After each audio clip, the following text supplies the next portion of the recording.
On Global TV News Express, Tinubu approves 300% salary rise for judicial officers. Goodluck Jonathan, Muhammadu Buhari and other governors present as President Tinubu holds first Council of State meeting. Ogun State government distribute 24,000 bags of fertilizers to farmers. On the first scene, Iran rejects Western calls to stand down the Israel threat.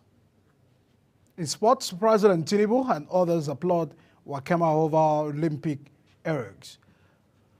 Hello and welcome to all of viewers in Nigeria and around the world to News Express here on Global Television. Coming to you live from the nation's capital, Abuja. I am Edikan Michael. A quick reminder that Global Television is on DSTV channel 365 and Star Times channel 276. And now the details of the news. President Bola Tinubu has approved the national policy on health workforce migration to address the challenges facing Nigeria's health human resources. The coordinating Minister of Health and Professor Mohammed Pate discloses on his X handle. Pate said the policy is more than just a response to the ongoing exodus of the healthcare professionals, but a comprehensive strategy to manage, harness, and revise the health worker migration. Now, reactions have emerged following a proposal by the Patriots, a group led by Chief Emeka Anyaoku, urging President Bola Ahmed Tinubu to initiate the process of drafting a new constitution through the National Constituent Assembly. In his reaction, Elder Statesman Alhaji Tanko Yakasai, who is also a member of the Patriot, in a statement urged the President to proceed cautiously. Yakasai, who emphasized the importance of broad consultations and careful consideration, warned that neglecting these steps could lead to national chaos and instability. A renowned constitutional lawyer, Professor Anowola, also expressed reservations about the call for a new constitution and cautioned that any reworking of the fundamental document must conform to constitutional processes. He warned that deviating from its path could lead to chaos and disorder. President Bola Tinubu has signed the Judicial Office Holders' Salaries and Allowances Bill into law. The Special Advisor to the President on Senate Matters, Senator Bashir Alado, discloses in a statement in Abuja. The National Assembly had in June approved the bill that grants a 300% salary increase for judicial officers at the federal and state levels. And moving to other news, the federal government has extended invitations to local innovators, the manufacturers, and research institutions to present their cutting-edge solutions that can enhance national security through the Defense Innovation Challenge. The Defense Minister of State, Bello Matawalle, stated these at a press briefing ahead of the 60th anniversary celebration of the Defense Industries Corporation of Nigeria in Abuja. Kikelo Mekere has the details. The Defense Industry Corporation of Nigeria, DICON, according to the federal government, has since been at the forefront of Nigerians' defense manufacturing, contributing significantly to national security and technological advancement. The Minister of State for Defense, Bello Matawalle, says the new DICON Act 2023 has the potential to significantly contribute to Nigerians' national development and security by boosting foreign exchange earning through local production of defense equipment, creating jobs for skilled Nigerians, and reducing capital flights to foreign nations. Vehicles, artillery, and other defense equipment. Despite facing challenges, DICON persevered, driven by its commitment to self-reliance and national security. DICON's 60 years journey is a testament to Nigerians' commitment to self-reliance in defense production through collaboration and innovation. The Permanent Secretary of the Ministry, Ibrahim Kana, and the Director General of DICON, Major General Anid Edet, says it is now mandatory for the government and its agencies to procure military hardware locally, except in instances when it is not available. And at the moment, we have reached advanced stage. In fact, we're at the point of signing an MOU between the MOD and the Ministry of Steel.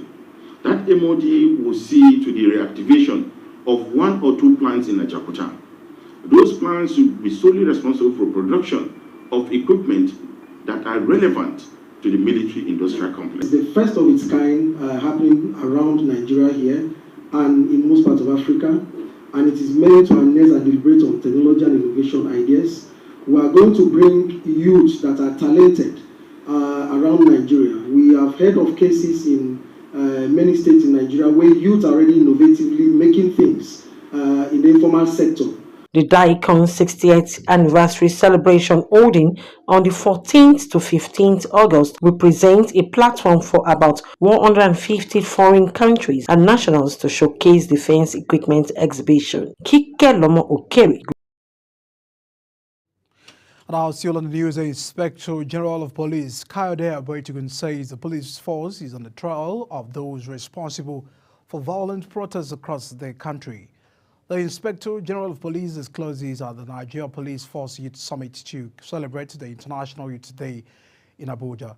Our correspondent Kike Lomo Okeri has the details. August 12 every year is set aside by the United Nations to be celebrated as the International Youth Day. At this year's celebration coming immediately after 10 days nationwide protests, it is an avenue for the Nigerian Police Force at this youth summit to dialogue with stakeholders, especially youth, on the vital roles of youth. August 12 every year is set aside by the United Nations to be celebrated as the International Youth Day. At this year's celebration coming immediately after 10 days nationwide protests, it is an avenue for the Nigerian Police Force at this youth summit to dialogue with stakeholders, especially youth, on the vital roles of youth in governance and national security. Speaking at the Nigerian Police Force Youth Summit, the Inspector General of Police, Kayode Egbetokun, disclosed that the police only targeted a specific shop within the NLC building, which was linked to a prime suspect in the End Bad Governance protest. The police boss also denied allegation by the Nigerian Labour Congress that police raided its head office in Abuja. I won't be able to share the details yet because we are still on the trail of these individuals. Some of them are already out of the country. They immediately escaped. Some of them are even foreigners. One of them was traced to the Labour House the other day, and I was just wondering why the noise about the raid on Labour House when the police didn't raid Labour House. We raided only a shop that the individual was using as a front, and we have been monitoring his activities.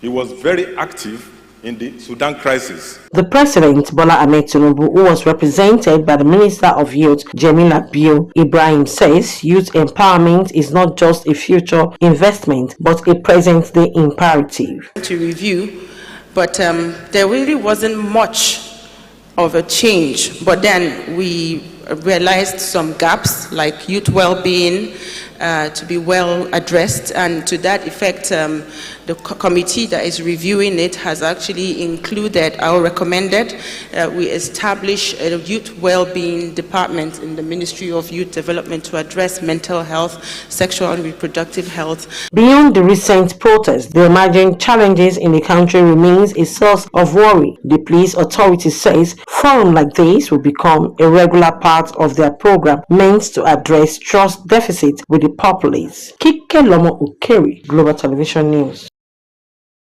A very big thanks to Kike. Now the federal government has donated medical equipment to the Ijebu-Jesa General Hospital, Oriada Lake Government area of Osun State. The equipment were donated through National Lottery Trust Fund. The medical equipment donated includes an X-ray mobile machine, 4 infant incubators, 3 hemotratit 10 solutions machine, 5 autoclaves, and 3 defibrillators for thematic and functional self-test. Moving forward on the news, the Government State Commissioner of Health, Dr. Habu Dairu, has announced that the State Police Public Health Emergency Operations Center has been placed on alert following the confirmed and suspected cases of diarrhea in the Ward Gombe. A report stated that the diarrhea caused by the cyanobacterium is a vaccine-preventable disease, characterized by severe throat and the respiratory infections that can lead to the death if untreated. It disclosed that the state has recorded 3 suspected cases and 1 confirmed case of the disease. Kano State Police have arrested 873 suspects linked to the destruction and looting of public property during the recent Onge protests across the state. Addressing a press conference, State Police Commissioner Salman Dagu disclosed that a significant cache of the dangerous weapons was recovered from the suspects during the operations conducted from August 1st to 10th, 2024. A correspondent Idris Jibril reported that several other suspects have been since prosecuted. Now his report.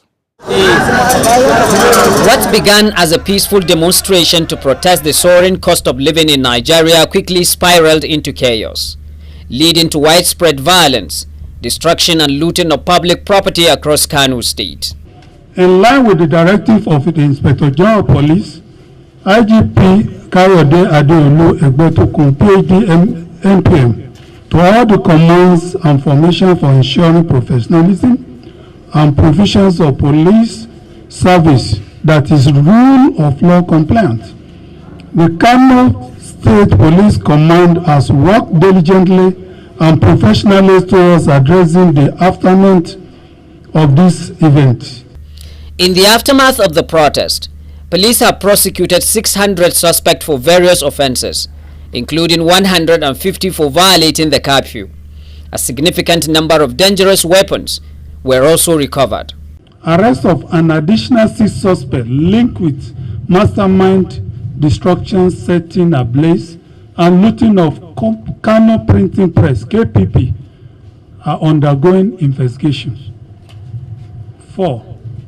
Arrest and transfer of 76 suspects flying Russian flags, including foreigners, to Force Headquarters, Abuja, for district investigation on charge of seditions. Arrest of 41 suspects for other major crimes, including armed robbery, kidnapping, car theft. Among the suspects are 2 armed robbers caught with 10 million naira and 2 AK-47 rifles. Several others have also been arrested in connection with various crimes committed across the state. The 2 AK-47 were recovered, and the amount of money that was robbed in the neighboring village before the reports were recovered. The sum of 15 million naira was robbed, and about 10 million naira were recovered immediately after the arrest. Despite the challenges posed by the protest, the police remain resolute in their commitment to protecting the lives and properties of all residents in Kano State. And our floods have wreaked havoc in several communities in Jigawa, Yobe, Bauchi, and Kebbi states, submerging many houses and farmlands.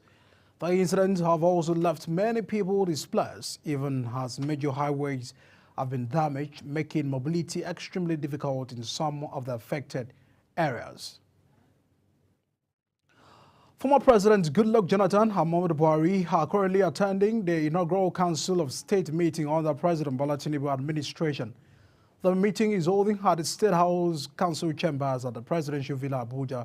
Also, former heads of state, General Yakubu Gowon and General Abdulshami Abubakar, retired, are participating in the meeting virtually. Governors from Abia, Adamawa, and Akwa Ibom State were also present during the brief opening ceremony. The National Agency for Prohibition of Trafficking in Persons, Kano Zonal Command, has received 12 rescued victims of the human trafficking. The agency's Zonal Commander Abdullahi Babale started these in Kano while receiving the victims rescued by the Kano State Police Command. Babale says the State Police arrested 3 suspects: Shaiful Salisu, 25 of the Quarters Kano, Rebecca Debayo, 22 of Kwara State, and Mujibat Olaguke, 27 from Oyo State, in connection with trafficking.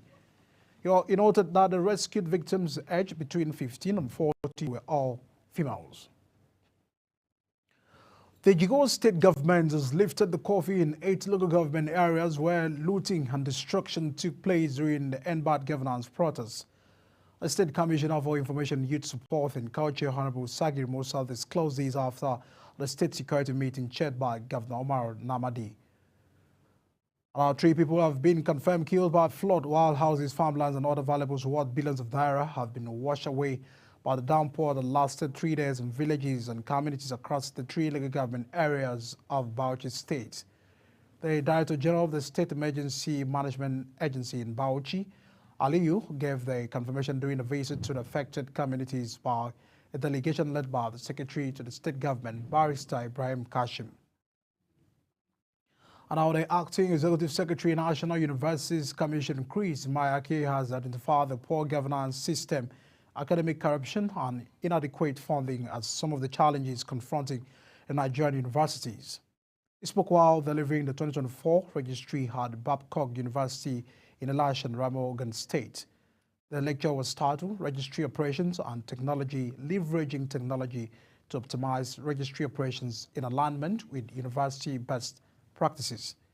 Mayaki noted that Nigeria's university system had in the last 3 decades experienced a decline compared to the preceding decades when remarkable achievements were recorded. You're watching News Express, coming to you live from Nigeria's capital, Abuja. We're on DSTV, channel 365, and Star Times, channel 276. Kindly follow us on all social media platforms using @Global TV NG and other handles now shown on your screen. When News Express returns, flood kills 3, displaces thousands in Bauchi. Please stay with us. We'll bring you the News Express after this break.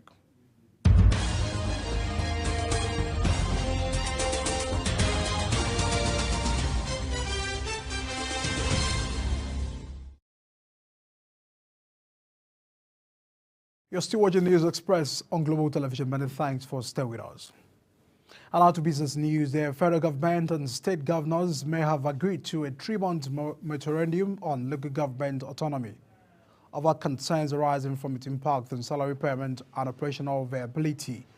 A development means local governments may wait till October before the implementation of the law in the direct payment into their respective account. The Supreme Court only on July 11, 2024 gave a landmark judgment affirming the financial autonomy of the 774 local government areas in the country and ruled that governors could no longer control funds meant for the councils. The federal government has paid the outstanding 45-month minimum wage arrears owed to employees of the Nigerian Meteorological Agency. This was revealed in a statement issued by the Secretary of NIMET Union Joint Action Committee, Okechukwu Nwokoro. The unpaid arrears, which date back to 2019, had been a source of tension between NIMET management and its staff, leading to frequent clashes with labor unions. And on to News Express News Business, Nigeria's average daily crude oil production increased marginally to 1.207 million barrels per day in July. The Organization of the Petroleum Exporting Countries made this statement.